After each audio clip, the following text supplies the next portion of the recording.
First on reporter. BJP-യിലെ ഭിന്നതയിൽ MS കുമാറിനെ വീട്ടിലെത്തിക്കണ്ട് BJP സംസ്ഥാന അധ്യക്ഷൻ ഇന്ന് രാവിലെയായിരുന്നു രാജീവ് ചന്ദ്രശേഖർ വീട്ടിലെത്തിയത്. സഹകരണ സംഘത്തിൽ നിന്ന് BJP നേതാക്കൾ വായ്പയെടുത്തിട്ട് തിരിച്ചടയ്ക്കാനാകുന്നില്ലെന്നായിരുന്നു ആരോപണം.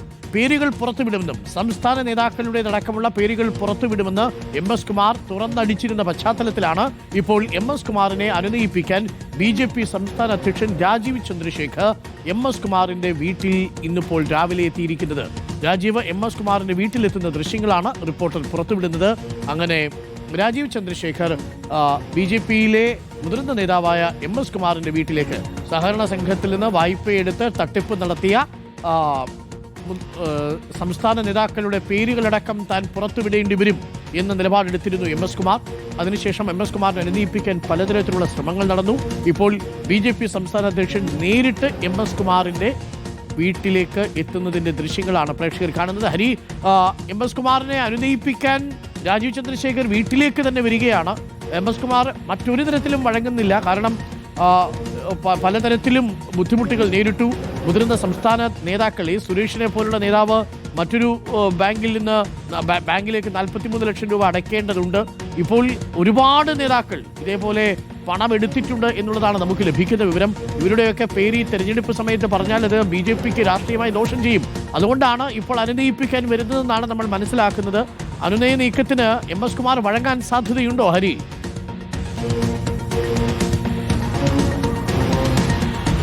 അരുൺ, അല്പസമയം മുൻപാണ് BJP സംസ്ഥാന അധ്യക്ഷൻ രാജീവ് ചന്ദ്രശേഖർ മുൻ സംസ്ഥാന വക്താവ് കൂടിയായിട്ടുള്ള MS കുമാറിന്റെ വീട്ടിലെത്തിയത്. ഏറെ ദിവസങ്ങളായി, ഏറെ നാളുകളായി MS കുമാറും ഇപ്പോൾ രാജീവ് ചന്ദ്രശേഖർ BJP ഓഫീസിൽ നിന്ന് പുറത്തിറങ്ങുന്ന ദൃശ്യങ്ങളാണ്. അല്പസമയത്തിലുള്ള അദ്ദേഹം ഈ വിഷയത്തിൽ പ്രതികരിക്കുമോ എന്നുള്ളതാണ് നോക്കേണ്ടത്. അരുൺ നേരത്തെ സൂചിപ്പിച്ചതുപോലെ തന്നെ ഈ MS കുമാറുമായി നേരത്തെ തന്നെ വലിയ രീതിയിലുള്ള പ്രശ്നങ്ങളുണ്ടായിരുന്നു. അതിൽ ഏറ്റവും പ്രധാനപ്പെട്ട കാര്യം തിരുവിതാംകൂർ സഹകരണ ബാങ്കുമായി ബന്ധപ്പെട്ടുകൊണ്ട്, സഹകരണ സംഘവുമായി ബന്ധപ്പെട്ടുകൊണ്ടുള്ള ചില വിഷയങ്ങളാണ്. അതായത് MS കുമാറാണ് സഹകരണ സംഘത്തിന്റെ പ്രസിഡന്റ്. ആ സഹകരണ സംഘത്തിൽ നിന്ന് BJP-യുടെ സംസ്ഥാന നേതാക്കൾ അടക്കമുള്ളവർ വായ്പ എടുത്തിരുന്നുവെന്നും ആ വായ്പ ഇവർ തിരിച്ചടച്ചിട്ടില്ലെന്നും ഒരുപാട് വൈകിക്കഴിഞ്ഞാൽ ആ പേരുകൾ വെളിപ്പെടുത്തും എന്നുള്ളതായിരുന്നു പ്രധാനപ്പെട്ട ഒരു വിഷയമായി MS കുമാർ ചൂണ്ടിക്കാണിച്ചത്. അതിൽ മുന്നറിയിപ്പും, അതായത് ഈ പേരുകൾ വെളിപ്പെടുത്തും എന്നതടക്കമുള്ള മുന്നറിയിപ്പും MS കുമാർ നൽകിയിരുന്നു. പക്ഷേ BJP സംസ്ഥാന നേതൃത്വം ഇത് തള്ളിക്കളയുകയായിരുന്നു. അതായത് ഇപ്പോൾ നേതാവല്ലല്ലോ MS കുമാർ എന്നതടക്കം പറഞ്ഞുകൊണ്ടാണ് BJP സംസ്ഥാന ജനറൽ സെക്രട്ടറി ആയിട്ടുള്ള കണ്ടല്ലോ, ഞാൻ എല്ലാവരും കാണുന്നല്ലോ. എല്ലാവരും കാണുന്നുണ്ട്. നിങ്ങളെ വന്ന് കാണാം. അല്ല, അങ്ങനെയല്ല. ഈ ഇലക്ഷന്റെ സമയത്ത് ഞാൻ എല്ലാ വീട്ടിലും കയറുന്നുണ്ടല്ലോ. MS കുമാർജിന്റെ വീട്ടിലും കയറി. അതിനെ കുറിച്ചൊന്നും ചർച്ചയൊന്നും ചെയ്തില്ല. ഞാനിപ്പോ എല്ലാവരും കാണുന്നുണ്ട്. തിരുവനന്തപുരം മൊത്തം 101 വാർഡിൽ ഞാൻ എന്റെ ഒരു യാത്രയുണ്ട്. എല്ലാവരും കാണുന്നുണ്ട്. പാർട്ടിന്റെ ഉള്ളിലിരിക്കുന്നവരും പുറത്തു ഇരിക്കുന്നവരും എല്ലാവരും കാണുന്നുണ്ട്. ഈ വിഷയം അല്ല, ഞാൻ ഇലക്ഷന്റെ സമയത്ത് എല്ലാവരും കാണാൻ എന്റെ കടമയല്ലേ. അവർ അങ്ങനെ കാണുന്നു. അദ്ദേഹം ഉയർത്തിയ കൺസേൺ പരിഹരിച്ചിട്ടില്ല.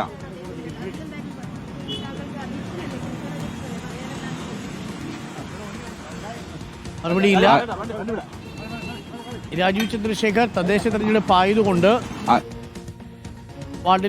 എല്ലാ വാർഡിലെ എല്ലാ വോട്ടർമാരെയും കാണാൻ രാജീവ് ചന്ദ്രശേഖർ വരുന്നത് കൊണ്ട് MS കുമാറിന്റെ വീട്ടിലും എത്തി എന്നുള്ളതാണോ? മറ്റു വീടുകളിലേക്കും ഇപ്പോൾ രാജീവ് ചന്ദ്രശേഖർ പോകുന്നുണ്ട്. എല്ലാ വീടുകളിലും പോകുന്നുണ്ടോ എന്ന് കൂടി നമുക്കൊന്ന് നോക്കാം. ഇപ്പോൾ അദ്ദേഹം മറ്റു വീടുകളിൽ പോകുന്നുണ്ട്. അദ്ദേഹം പറഞ്ഞത് എല്ലാ വീടുകളിലും അദ്ദേഹം പോകുന്നുണ്ട് എന്നല്ലേ?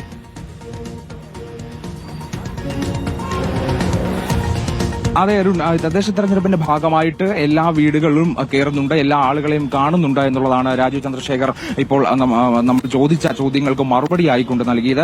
പക്ഷെ അതേസമയം തന്നെ മറ്റു വിഷയങ്ങളൊന്നും തന്നെ ആ കൂടിക്കാഴ്ചയിൽ ചർച്ചയായിട്ടില്ല എന്നുള്ളതാണ് അദ്ദേഹം ചൂണ്ടിക്കാണിക്കുന്നത്. പക്ഷെ അപ്പോൾ പോലും BJP സംസ്ഥാന നേതൃത്വം MS കുമാറിനെ നേരത്തെ തള്ളിപ്പറഞ്ഞിരുന്നു എന്നുള്ളൊരു യാഥാർത്ഥ്യം പച്ചയായി മുൻപിൽ കിടപ്പുണ്ട്. മാത്രമല്ല BJP-യുമായിട്ടുള്ള പ്രശ്നങ്ങൾ, അല്ലെങ്കിൽ സഹകരണ സംഘത്തിൽ നിന്ന് വായ്പയെടുത്തത് തിരിച്ചടയ്ക്കാത്ത പ്രശ്നം ഇപ്പോഴും നിലനിൽക്കുന്നു. ആ പ്രശ്നം പരിഹരിക്കപ്പെട്ടിട്ടില്ല എന്നുള്ളതാണ് പ്രധാന വിഷയം. ആ പ്രശ്നം പരിഹരിക്കാതെ നിൽക്കുമ്പോൾ MS കുമാർ BJP-യുമായി സഹകരിക്കാതെ നിൽക്കുന്ന പശ്ചാത്തലത്തിൽ BJP സംസ്ഥാന അധ്യക്ഷൻ ഇപ്പോൾ കൂടിക്കാഴ്ച നടത്തുന്നത് സ്വാഭാവികമായിട്ടും എന്തിനു വേണ്ടിയാണ് എന്നുള്ളത് നമുക്ക് ഏറെക്കുറെ ഒരു നിഗമനത്തിലേക്ക് എത്താം. കാരണം ഇന്ന് രാവിലെ തന്നെ മറ്റാരെയും അറിയിക്കാതെ, BJP സംസ്ഥാന അധ്യക്ഷന്റെ പരിപാടിയിൽ നിന്ന് മാധ്യമങ്ങളെ ഒന്നും അറിയിക്കാതെ തന്നെയാണ് രാവിലെ തന്നെ MS കുമാറിന്റെ വീട്ടിലെത്തി BJP ജില്ലാ അധ്യക്ഷനോടൊപ്പം തന്നെ വീട്ടിലെത്തിക്കൊണ്ട് രാജീവ് ചന്ദ്രശേഖർ പറഞ്ഞത് ഞാൻ എല്ലാവരുടെ വീട്ടിലും എത്തുന്നതിന്റെ ഭാഗമായി MS കുമാറിന്റെ വീട്ടിലെത്തി എന്നുള്ളതാണ്. ആ ബൈറ്റ് ഒരിക്കൽ കൂടി നമുക്ക് പ്ലേ ചെയ്യാം.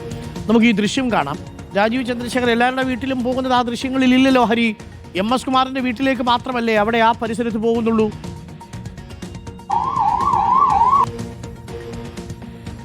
അതെ, ഒരു തൊട്ടടുത്തുള്ള മറ്റു വീടുകളിൽ ഒന്നും തന്നെ പോയിട്ടില്ല. മാത്രമല്ല, നേരെ MS കുമാറിന്റെ വീട്ടിൽ പോയതിനു ശേഷം നേരെ അദ്ദേഹം വന്നത് വാർഡ് തെരഞ്ഞെടുപ്പ് കമ്മിറ്റി ഓഫീസിലേക്കാണ്. അതായത് ശ്രീകണ്ഠേശ്വരം വാർഡ് തെരഞ്ഞെടുപ്പ് കമ്മിറ്റി ഓഫീസിലേക്കാണ്.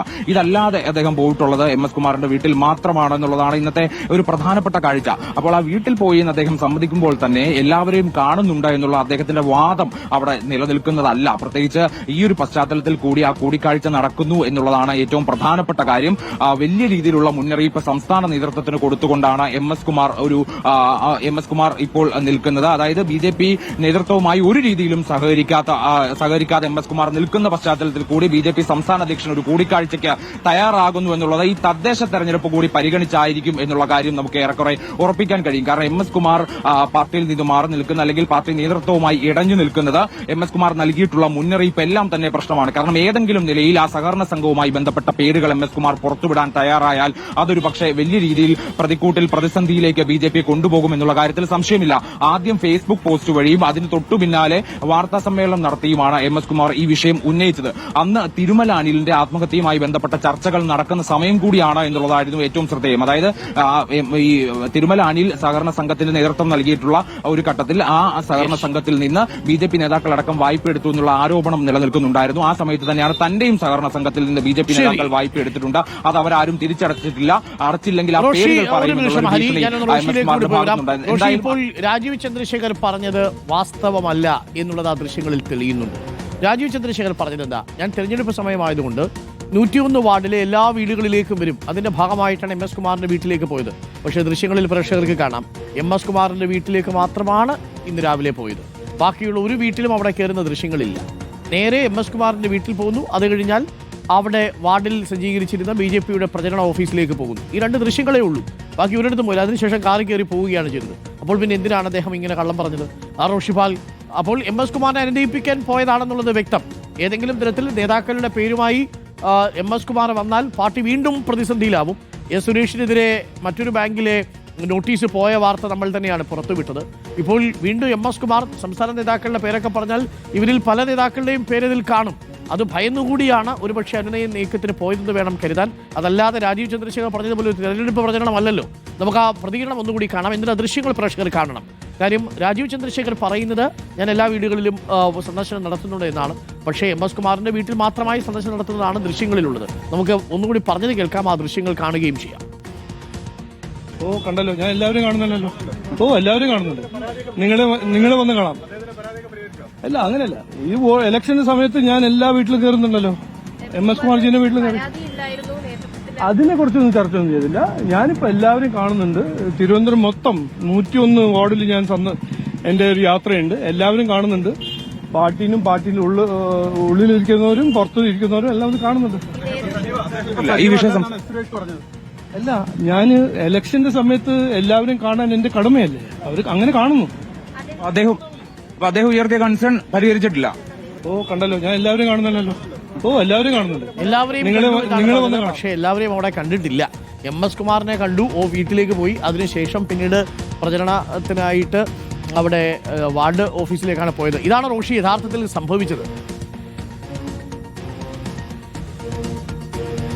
അരുൺകുമാർ, ശ്രീകണ്ഠേശ്വരം ക്ഷേത്രത്തിന്റെ തൊട്ടടുത്താണ് BJPയുടെ തിരുവനന്തപുരത്തെ ഏറ്റവും ശക്തനായ നേതാവായിരുന്ന MS കുമാറിന്റെ വീട്. തിരുവിതാംകൂർ സഹകരണ സംഘത്തിലെ സാമ്പത്തിക തകർച്ചയുമായി ബന്ധപ്പെട്ട, സാമ്പത്തിക തട്ടിപ്പുമായി ബന്ധപ്പെട്ട MS കുമാർ പാർട്ടിക്ക് പുറത്തായതാണ്. നിലവിൽ 150ഓളം പരാതികളുണ്ട്. പല പരാതികളിലും പോലീസ് കേസെടുത്തിട്ടുണ്ട്. ഏതാണ്ട് ഈ തട്ടിപ്പുമായി ബന്ധപ്പെട്ട അതിന്റെ കാരണം, സൊസൈറ്റിയുടെ തകർച്ചയ്ക്ക് കാരണം BJPയുടെ സംസ്ഥാന നേതാക്കൾ ഉൾപ്പെടെ പണം വായ്പയെടുത്ത് തിരിച്ചടക്കാത്തതാണെന്ന് MS കുമാർ സാമൂഹ്യ മാധ്യമത്തിൽ എഴുതിയിരുന്നു. അത് വലിയ രീതിയിൽ BJPക്ക് പ്രതിരോധമായ സാഹചര്യം ഉണ്ടായിരുന്നു. പിന്നീട് തുറന്നു പറയുകയും ചെയ്തു MS കുമാർ സാഹചര്യം. അതിനിടയിൽ BJP നേതൃത്വത്തെ സമീപിച്ചു. പ്രശ്നപരിഹാരത്തിന് BJP നേതൃത്വം ഇടപെട്ടില്ല. സാമ്പത്തിക സഹായമല്ല MS കുമാർ BJP നേതൃത്വത്തോട് ആവശ്യപ്പെട്ടത്. പണം തിരിച്ചടക്കാനുള്ള BJP സംസ്ഥാന നേതാക്കളോട് പണം തിരിച്ചടക്കാൻ നിർദ്ദേശം നൽകുക എന്ന ഒറ്റ ആവശ്യം മാത്രമാണ് MS കുമാർ മുന്നോട്ട് വെച്ചത്. താൻ മാത്രം ഈ സൊസൈറ്റിയുടെ തകർച്ചയുമായി ബന്ധപ്പെട്ട നിയമക്കുരുക്കിൽ എന്തിനകപ്പെടണം, താൻ എന്തിന് ഇതിന്റെ മുഴുവൻ ഹരിമോഹൻ, അപ്പോൾ കാര്യങ്ങൾ വ്യക്തമാണ്. അനുനയ നീക്കമാണ് നടത്തിയത്. പക്ഷേ അനുനയ നീക്കം വിജയിച്ചോ ഇല്ലയോ എന്നുള്ളത് വരും ദിവസങ്ങളിൽ അറിയാം.